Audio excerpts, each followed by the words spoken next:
because then you're gonna fight scared. Yeah. Obviously, you see the things that, you know, you see, like, let's say, you take a look at a fighter and you say, okay, he has a good right hand, he has a good left hook, he has a good this, he has a good that. So we're gonna stay away from that. You know, we're gonna take that away from them. But when I go in the ring, I'm not scared, because at the end of the day, I'm gonna get in there, and when I get in there, I'm gonna hurt them.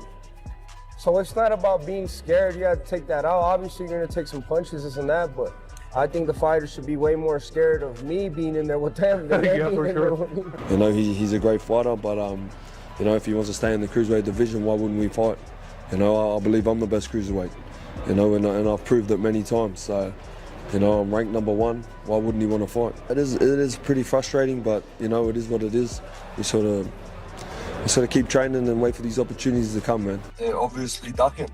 You know, I don't think it's you know, it's very obvious that they don't want to fight. You know, in my eyes, it's like, fuck, you want to keep getting better and you want to keep sort of leveling up and prove you're the best. But these guys see it other ways. You know, who knows what they're chasing? You know what I mean? Like, well, what's he proving? Opetaia, you know, Opetaia is talking all this shit also. You know, I'm gonna give you a little secret. I'm gonna come back, and I'm gonna tell you right now. Remember what I'm telling you right now. Remember what I'm telling you right now. I got proof. You know, I've been talking to his manager. I've been trying to talk to him. They're not responding. The verbal battle has exploded as Jai Opetaia accuses David Benavidez of avoiding the matchup that boxing fans are desperate to see. Taking direct shots at Benavidez, Jai argued that selecting Dmitry Bivol would represent the easier route, claiming Benavidez continues finding excuses instead of stepping up to face him. Man, that fight's easy to make on our side. You know what I mean? I've been ready. I've been, you know, I'll just hear excuses and you know, fucking this and that. You know, Buzz, reach out. How bad do you want to fight? How bad do you want to be undisputed cruiserweight? That's an easy fight to make. Yeah. You know, there's all these little excuses and stuff, but it is what it is, man. I think he's going to take a different path, and I think he's going to take a... Opetaia has continued pushing publicly for the fight, refusing to let the issue disappear and keeping the pressure firmly on Benavidez. However, Jose Benavidez Sr. claims Jai is telling a completely different version of the story, insisting that his own efforts to make contact have repeatedly received no response. Opetaia, you know, Opetaia is talking all this shit also. You know, I'm gonna give you a little secret. I'm gonna come back, and I'm gonna tell you right now. Remember what I'm telling you right now. Remember what I'm telling you right now. I got proof. You know, I've been talking to his manager. I've been trying to talk to him. They're not responding to phone calls. I sent Opetaia, listen, I know you want to fight. Help me out. Get me to your manager. Let's talk about this fight. You know, give me here's my number. Tell your manager to call me. Let's make it happen. Jose Benavidez Sr. believes Jai's camp already knows exactly how dangerous David Benavidez can be once the bell rings. In his view, that awareness of Benavidez's power and ability is the true reason Opetaia's side remains hesitant to accept the challenge. You know, the thing is, sometimes, you know, these fighters, they want to fight, but the managers and the team knows that he's not ready for David. So that's why they're not reaching up. And I'm going to show you, I got proofs. I'm going to tell you right now, you're only the first one that's hearing this right now. You know, I reach up to them. I call Dana White also. He's not responding. I got it. I got proofs, you know. They're not responding, so what does that tell you? Jose Benavidez Sr. claims he possesses proof that Jai's team is intentionally steering clear of the matchup. He dismissed Opetaia as an Instagram fighter who is comfortable talking confidently online, yet allegedly unwilling to actually enter the ring and fight the Mexican monster. You know, we want to make all these fights, you know. We want to fight Bivol, Beterbiev, Opetaia, the cruiserweight champion also, you know, that's on our list right now, you know. We're not saying that we're better than all these fighters, but David wants to test himself, and he wants to fight nothing but the best. They claim to be the best. What's going on? You know, they just talk, but they don't respond. And I got proof. So, you know, I don't know. They just want to look good on Instagram or on social media and all that, you know. But I'll tell you something. Everybody's scared of the Mexican monster right now. They just want to get a little bit of publicity. They want to do all that. And remember what I'm telling you. I never lied to you guys. I never lied to nobody. But I got... As the heated exchanges continued between both sides, Keyshawn Davis introduced another interesting twist by adding more fuel to the rumors.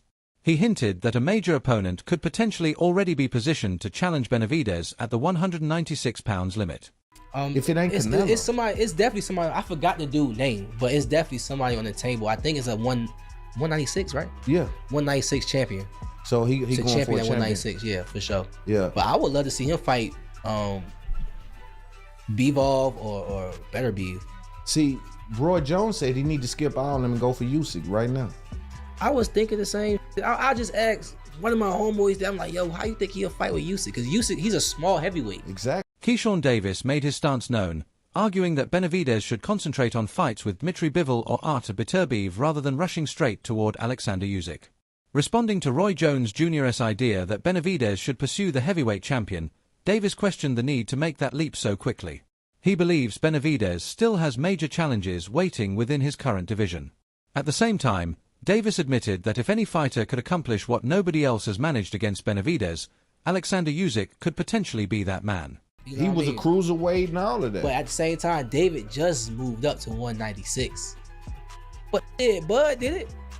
Was a dog. You feel me? Yeah. So, I mean, I'm just saying, if one man can do it, I mean, shit, I can't put it past the next man. Right, for sure. You know? Meanwhile, Roy Jones Jr. sparked a major debate among Jai Opetaia supporters by questioning whether the cruiserweight star has truly accomplished enough to earn consideration as Benavidez's next major opponent. Jones believes Benavidez should capitalize on his current momentum and pursue the largest opportunity available before that option disappears. In his eyes, moving toward Alexander Usyk would offer considerably more reward and long-term significance than remaining behind to resolve unfinished business with other contenders. Go up and fight Usyk while you're hot, and it makes sense. You can always come back down and fight Opetaia if you want to. You understand? If you lost to Usyk, Opetaia fight still there. If you lose to Opetaia, Usyk fight gone. So be smart about this thing. Go take Usyk while the iron is hot. You beat Usyk, you don't know how to see Opetaia unless he want to come to heavyweight. Now he can go super middleweight, light heavyweight, cruiser heavy. Why would you play with a guy who's just as dangerous as Usyk, not as known as Usyk, not going to bring you as much money as Usyk? Jones was extremely direct about how he views the situation, arguing that Opetaia is neither as dangerous nor as recognizable as Usyk and would not generate the same financial reward. He believes Jay simply has not reached the level necessary to make a fight with Usyk look like the less attractive option. From Jones's perspective, Opetaia lacks the danger, accomplishments, and commercial value that the heavyweight champion brings. That is why he thinks Benavidez should ignore the distractions, stop waiting around, and pursue boxing's biggest possible challenge. In other words, Jones believes Benavidez should go directly after Usyk.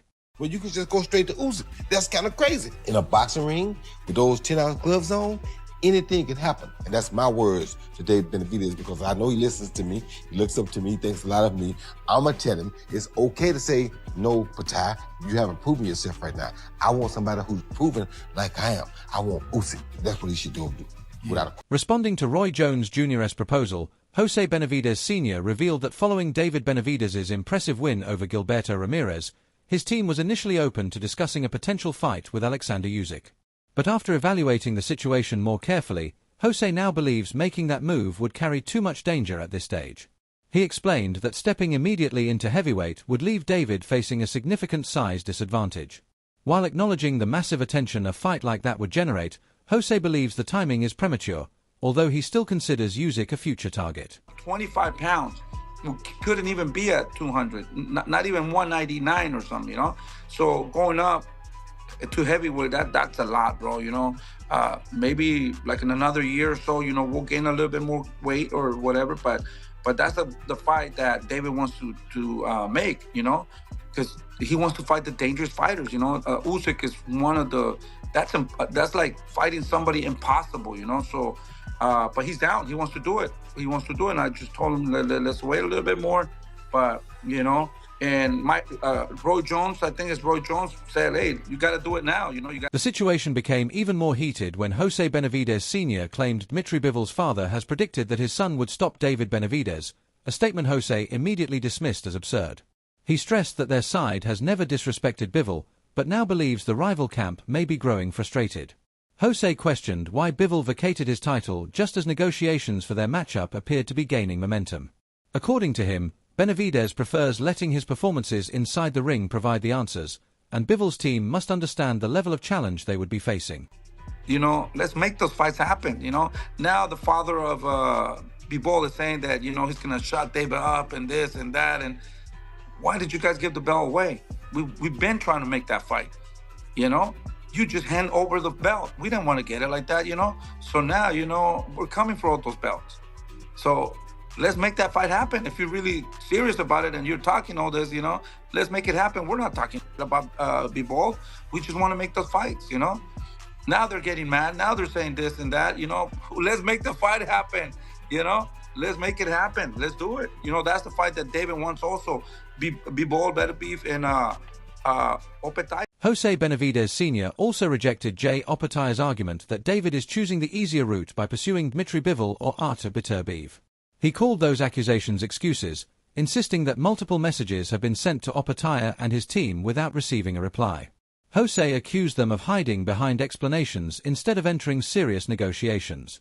He also mentioned Dana White, revealing that his attempts to contact White have likewise received no response, creating even more frustration as the talks remain stalled and tensions surrounding the potential fight continue to rise. If you are to talk to him, ask him, will you reach out by Jose Benavidez Sr.? I have proofs, the dates are right there. You know, why have you responded? You know, not one message, not two messages. Where are you guys? Let's go, let's make it happen. It's been a while, you know, since right after the fight, you know, but you know, they're hiding. Like I say, you know, I'm not trying to come here and disrespect nobody. Dana White, I called you a couple of times also. I left you a text. I called you and please call me back. Let's make these fights happen, you know? They're not reaching back. You know, what do you guys want us to do, you know? At the end of the day, we want to fight those dangerous fighters, you know, like I said. While the argument continues getting louder, Opetaia is now claiming that Benavidez is actually the fighter avoiding the matchup. Jose Benavidez Sr., however, maintains that he has evidence proving Opetaia's team is the side refusing to advance the negotiations. Sports journalist Sean Zittel offered his own analysis of the confusion, examining the repeated accusations coming from both camps. He noted that Opetaia has limited experience against major names, but also stressed that Jai is not generally viewed as someone who avoids difficult challenges like Canelo. Zittel additionally discussed Bivol being stripped of his WBC title and spending a year inactive while pursuing a possible trilogy with Beterbiev. That he's never fought the best fighter in any given weight class, and I understand their argument that he's the common denominator here. At some point, it's not always somebody else's fault. I understand them saying that, but at the same time, it was Canelo who ducked Benavidez. And Bivol, the WBC was hasty to strip him last April. But ultimately, at the time, I remember, I was there, the narrative was he can't fight Benavidez because he's got to finish this trilogy with Artur Beterbiev. Supporting another part of Jose Benavidez' SRS argument about Jai Opetaia's team failing to respond, Sean Zittel brought forward another interesting detail. After previously sharing an interview with Jose Sr. concerning his unsuccessful attempts to make contact, Zittel said he received another call from an individual with close connections to the boxing world, though he decided against revealing that person's identity. He also remembered that during the first Dmitry Bivol vs. Artur Beterbiev fight in late 2024, Benavidez's father had been approached regarding a possible deal but was unavailable at that particular time. You know, I won't disclose who they were, but they wound up telling me, well, the reason why those parties didn't get back to Jose Benavidez Sr. is after a meeting fell through in late 2024 after the first Beterbiev-Bivol fight that Beterbiev won. They tried to put a deal together to get David the light heavyweight title fight, but were instructed by David that his father who couldn't apparently, this is what they're saying, couldn't get David Benavidez on the phone that Sunday.